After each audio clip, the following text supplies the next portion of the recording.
ready when you're done.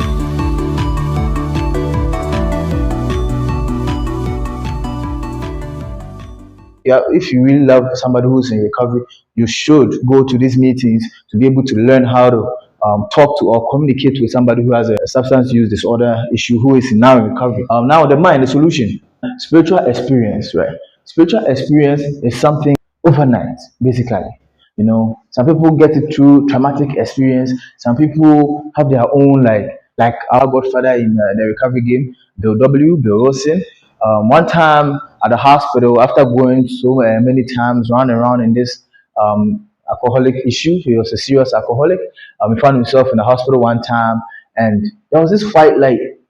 And when he woke up, he was feeling different. Everything was just different. The doctor even asked him, "What happened to you?" And then he was like, "I don't know. He just woke up this one." Said, "Whatever that he found, he should hold on to it." Yeah, because he's better than when he came in yesterday. So that's spiritual awakening for you. The overnight experience, the overnight thinking that makes you just change at once. That snap that makes you change. Totally. Somebody like me, I didn't get spiritual experience. I got my recovery through spiritual awakening. Spiritual awakening is when you do the 12 steps to get that psychic change, the personality change sufficient to recover. Change as a result of spiritual toolkit. And here are the steps, the serenity prayer, the meetings, and all of that. I got my recovery through the spiritual awakening. Taking it step by step, reading other people's stories and stuff like that. Hanging out with people that are doing well in recovery, listening to people's stories, their war stories, and then their time in recovery, their experience, and all of that. Yes, this is what has contributed to my major recovery. And then, as for the recovery plan of action, that is the third step. And this thing you see right here, right, is just the thing that I explained, the decision. The step three, problem or solution. So basically, you are the hero of it right here. Will you choose the problem or the solution? Basically, that's what it is. It's a choice. Recovery is a choice. It's something you wake up and you have to choose every blessed day. Recovery is a choice. The recovery plan of action. Step three, the decision, inventory. Step four, right, being the inventory, right? Inventory is kind of like you're making a list of things that is in your shop and knowing that, oh, okay, this is out of stock and all that. That's inventory. Now, we do that with our personality or our character defects and all of that. You write down you are good at how do you bad at and all of that. It's rigorous honesty.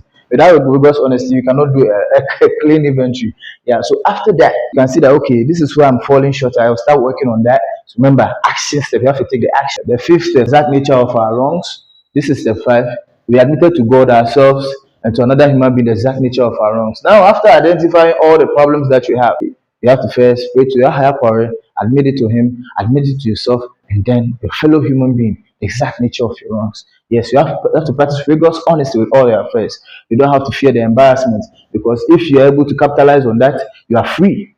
6 and 7, defects of character. We are simply asking to remove our defects of character. 8 and 9, amends. So this part, the amends part, there are some amends that you can do now. There are some amends that you have to do later. There are some amends that you can put, what you call it, maybe. And then there's one that is never.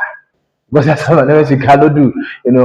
Like there are some amends like, how should I put it? Maybe you rob somebody.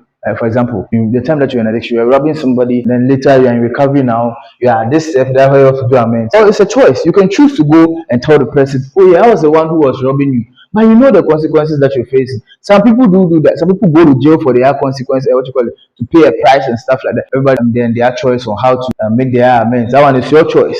But me, I wouldn't do that. I would do indirect amends. I'll be a better person and it will reflect. Continuous growth. So after working all this stuff, you have to keep on working it. You have to keep non-stop working it. It doesn't just stop when you reach 12. Anytime you have to start again and you're going through. Sometimes you can have a problem in a day and you can use the 12 steps to solve it. I have been doing it. I can hit a snag in a day and be like, oof, this is messing with my feelings. Then quickly, the 12 steps, I go through the process quick, be like, okay, it takes time. At first, maybe to take the whole day for you to do it. It gets to a point where it's easier. Instantly, you can do those amends and process that, all of that. It takes time. It takes practice. 11, prayer and meditation. Believe in something that is bigger than you.